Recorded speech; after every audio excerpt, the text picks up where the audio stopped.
Migraine తలనొప్పి అందరూ మనము మైగ్రేన్ అనేది కామన్ గా వినపడే టైప్ ఆఫ్ హెడేక్. అది వివిధ రకాల తలనొప్పిల్లో అదొక రకమైన తలనొప్పి. మైగ్రేన్ యొక్క లక్షణాలు ఏంటంటే ఎక్కువ శాతం తలలో ఒకవైపున, అది ఎడం వైపు అవ్వచ్చు, కుడి వైపు అవ్వచ్చు, ఒకవైపు తలనొప్పి మొదలవటం అనేది కామన్ ఫీచర్. దాంట్లో తలనొప్పి మొదలైన వెంటనే వాంతి వచ్చినట్టు అనిపించటము, వామిటింగ్ అవ్వటము, వికారంగా ఉండటము, ఇవి కామన్ గా ఉంటాయి. తలనొప్పి వచ్చినప్పుడు లైట్స్ చూసిన, ఎండలోకి వెళ్ళిన బయటకి తట్టుకోలేము అనే ఒక ఫీచర్ ఉంటుంది. ఎక్కువ శాతం రూమ్ లోనే ఉండిపోవాలి, లైట్స్ అన్ని ఆపేసి పడుకుండిపోవాలి అనేటట్టు అనిపిస్తుంది మైగ్రేన్ ఉన్న వాళ్ళకి. సౌండ్స్, ఎవరైనా గట్టిగా మాట్లాడినా, టీవీ శబ్దం ఎక్కువగా ఉన్నా తట్టుకోలేని పరిస్థితి ఉంటుంది మైగ్రేన్ తలనొప్పి వచ్చినప్పుడు. సో ఇవన్నీ కామన్ లక్షణాలు అన్నమాట మైగ్రేన్ ని. ఇలాంటి తలనొప్పి ఉన్నప్పుడు మనం కంపల్సరీ డాక్టర్ ని సంప్రదించాలి. ఏవి పడితే ఆ మెడికేషన్స్ మైగ్రేన్ కి వాడకూడదు. అంటే మైగ్రేన్స్ కి కొన్ని ట్రిగర్స్ ఉంటాయి. ట్రిగర్స్ అంటే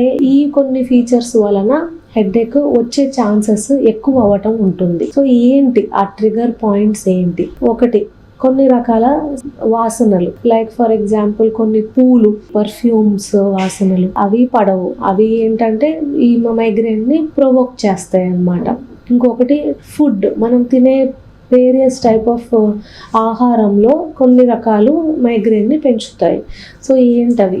చీజ్, ఆల్కహాల్, కొన్ని రకాల కూరగాయలు కామన్ ట్రిగర్స్ ఇవి, చీజ్, ఆల్కహాల్ అనేవి. బట్ కొందరికి కొన్ని స్పెసిఫిక్గా ట్రిగర్స్ ఉంటాయి. అవి మనం సొంతంగా కనుక్కోవాలి ఎవరికి ఏ ట్రిగర్స్ ఉంటాయి అనేది ఫుడ్ ఐటమ్స్లో. ఇంకొకటి కాఫీ టీలు, ఎక్కువగా కాఫీ టీలు అలవాటు ఉండి ఎక్కువగా తాగే వాళ్ళకి మైగ్రేన్ వచ్చే యొక్క ఛాన్సెస్ ఎక్కువగా ఉంటుంది. ఇంకొకటి, నిద్ర సరిపోకపోయినా, నిద్ర ఎక్కువ పోయినా మైగ్రేన్ ట్రిగర్ అయ్యే ఛాన్స్ ఉంటుంది. ఎక్కువ దూరం ప్రయాణం చేయటము, కార్, బస్, ట్రైన్ జర్నీస్, ఈ టైమ్స్లో మైగ్రేన్ ట్రిగర్ అయ్యే ఛాన్సెస్ చాలా ఎక్కువ.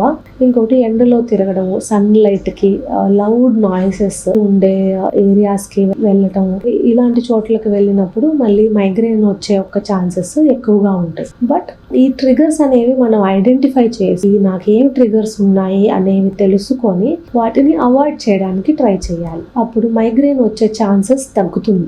సో మైగ్రేన్ అనేది కంపల్సరీ డాక్టర్ దగ్గరికి వెళ్ళి ట్రీట్మెంట్ తీసుకోవాల్సి ఉంటుంది.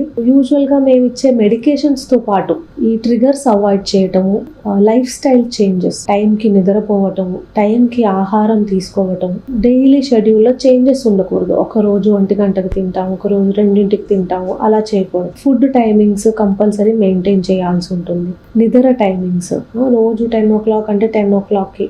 సో ఆ టైమింగ్స్ మెయింటైన్ చేయడం వలన కొంచెం ట్రిగర్స్ అనేవి తగ్గి మైగ్రేన్ త్వరగా తగ్గుతుంది. కాఫీ టీలు కంప్లీట్గా అవాయిడ్ చేయాలి.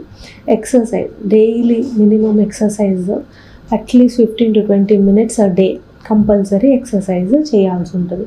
ప్రాణాయామ, బ్రీదింగ్ ఎక్సర్సైజెస్, కొత్తగా యోగా యొక్క రోల్ ఇన్ మైగ్రేన్ అనేది it is a very upcoming point అన్నమాట. సో యోగా, ఎక్సర్సైజ్, సో ఈ life style changes, food, sleep changes, ఇవన్నీ చేసినప్పుడు 50% ఆఫ్ ద మైగ్రేన్ ఆటోమేటిక్గా తగ్గిపోతుంది. Medications another 50%. So migraine is a life style change problem. చేంజ్తో కొంచెం మనకి మైగ్రేన్ చాలా కంట్రోల్ అవుతుంది. So it is not a life time problem, it is a curable problem.